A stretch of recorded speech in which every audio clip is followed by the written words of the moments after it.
Hello everyone, আসসালামু আলাইকুম। আজকের ভিডিওতে খুবই সহজ কৌশলে দেখুন কিভাবে একটি যোগ চিহ্ন দিয়ে ছাতায় মাথা দেয়া একটি মেয়ের ব্যাকগ্রাউন্ডের সাইড আঁকা যায়। প্রথমে আমি একটি যোগ চিহ্ন এঁকে নিয়েছি, এরপর আস্তে আস্তে ঘুরিয়ে ঘুরিয়ে একটি ছাতার ডিজাইন করে নিয়েছি।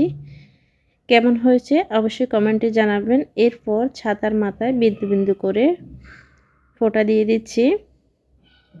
এরপর এঁকে নেব মেয়েটি বডি, জামার বডি এঁকে নিচ্ছি।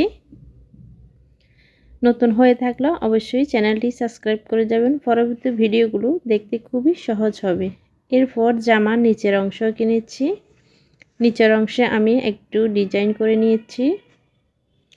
এরপর মেয়েটির হাত এঁকে দিচ্ছি। হাত দিয়ে ছাতাটি ধরে আছে এমন একটি দৃশ্য এরকম। এরপর মেয়েটির পা এঁকে নিচ্ছি।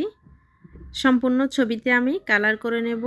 আর কি ধরনের ভিডিও দেখতে চান অবশ্যই কমেন্টে জানাবেন। এখন আমি সম্পূর্ণ ছবিতে কালার করে নেব। আপনি আপনার পছন্দ মতো যে কোনো কালার করলেই হবে। আমি আমার মতো করে এখানে দুইটি কালার দিয়ে দিচ্ছি। ছবিতে কালার করলে দেখতে খুবই সুন্দর লাগে। ভিডিওটি কেমন হয়েছে অবশ্যই কমেন্ট করবেন এবং লাইক কমেন্ট করবেন বেশি বেশি করে, ভালো লাগলে শেয়ার করবেন। এতে করে পরবর্তী ভিডিও তৈরি করতে উৎসাহ জাগে। এরপর আমি ছাতার মধ্যে কয়েকটি কালার দিয়ে দিব, দেখতে ভালো লাগবে। আপনারাও এভাবে কালারগুলো মিলিয়ে নেবেন।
তো যারা যারা আজকের এই ভিডিওটি দেখছেন সবাইকে অসংখ্য ধন্যবাদ। আসসালামু আলাইকুম।